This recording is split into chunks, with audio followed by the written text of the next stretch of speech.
اور اس میں گروی کے بارے میں بتایا، اگر کوئی بندہ کوئی پراپرٹی سیل کرتا ہے، گروی دیتا ہے، اگر وہ بندے کی خدا نخواستہ ڈیتھ ہو جاتی ہے، اس کے جو بچے ہیں اگر وہ ان کو بھی نہیں پتا، اگر ان کو 30-40 سال کے بعد پتا چلتا ہے اپنی پراپرٹی کا، تو وہ اپنی پراپرٹی کو اس کے لیے دعویٰ دائر کر سکتے ہیں۔ اس کی لیمیٹیشن جو ہے وہ 60 سال ہے۔ 60 سال کے اندر گروی پراپرٹی جو ہے واپس لینے کے لیے دعویٰ دائر کرنے کی میعاد لیمیٹیشن اس ججمنٹ کے مطابق 60 سال ہے۔ اب اس میں Muhammad Ashfaq and other ETC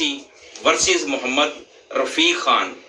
us judgment میں یہی بتایا، اس میں لیمیٹیشن کا ایشو تھا۔ انہوں نے جب ان کے والد کی ڈیتھ ہو گئی تھی، انہوں نے بعد میں جب کیس دعویٰ کیا، اس کی میعاد بے 60، اور آنریبل کورٹ نے یہ کہا کہ آپ کا جو دعویٰ ہے نا وہ فائل ہی نہیں ہو سکتا۔ تو اس کی اس میں یہ ججمنٹ کی کہ جب بھی کوئی گروی یعنی کہ ٹرانسفر آف پراپرٹی ایکٹ اس میں ذکر کیا گیا جو 1882 ہے، اس کے بارے میں اس میں یہ پوزیشن کا سیول اپیل تھی، یہ ڈیسائیڈ ہوئی تھی 2013 میں،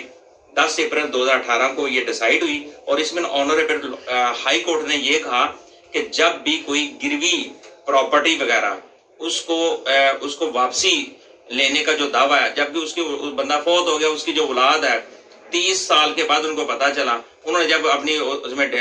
دعویٰ دائر کیا تو کورٹ نے یہ کہہ دیا کہ آپ کی لیمیٹیشن بدی، آپ تو پہلے یہ بتایا کہ یہ کیس آپ کا مینٹیبل ہے بھی کہ نہیں ہے، اور یہ پہلے تو اس کی لیمیٹیشن اس کی میعاد ایکسپائر ہو چکی ہے، یہ ٹائم بارڈ ہو چکا آپ کا کیس۔ تو پھر وہاں پہ یہ 2018 CLC 98 اس کا پیج ہے، یہ ہائی کورٹ کی ججمنٹ دی گئی آنریبل کورٹ کو، اور جس میں یہ کہا گیا کہ اس میں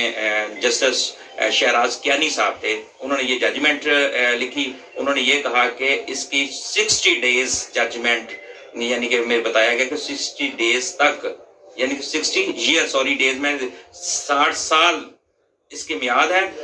اگر پارٹی 40 سال بعد آتی ہے کیس فائل کر سکتی ہے، 50 سال بھی ہے تو کر سکتی، 60 سال تک ان کے پاس قانون ان کو فری ہینڈ دیتا ہے، وہ اپنی پراپرٹی واپس لینے کا دعویٰ فائل کر سکتا ہے یا کر سکتی ہیں جو متوفی ہے اس کی اولاد۔ تو یہ ججمنٹ تھی۔ تو یہ جو سوال اٹھا تھا، یہ اسی طرح کا میرے پاس ایک کیس لاہور میں تھا، میں نے کیا، وہاں پہ بھی میرے پاس پارٹی ہے، کوئی 28-29 سال ان کو ہو گئے تھے، ان کے والد کی ڈیتھ ہو گئی۔ تو آنریبل کورٹ نے ہمیں یہ کہا کہ جناب آپ اس میں کوئی قانون بتا دیں، کوئی سائٹیشن بتا دیں کہ آیا کہ واقعی آپ کیونکہ جب بھی کوئی اقرار نامہ وغیرہ یا کوئی ایگریمنٹ کیا جاتا ہے اس کی ایک میعاد ہوتی ہے، یا اس کے اندر لکھ دیا جاتا ہے یا اوپن لکھ دیا جاتا ہے۔ ایک گروی نامہ تھا، وہ قابض ہو گیا، انہوں نے ایک جعلی ڈاکومنٹس بنا لیا، انہوں نے کہہ دیا لو یہ ہم نے تو اس سے خرید لی تھی، ہم نے یہ کر دی، وہ بے تحاشا دوسری پارٹیاں اس طرح کر لیتی ہیں۔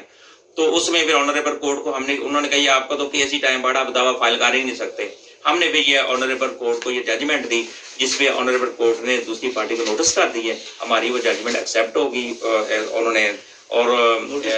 نوٹس عدالت کو کر دیا، جس کی 25 ڈیٹ ہے۔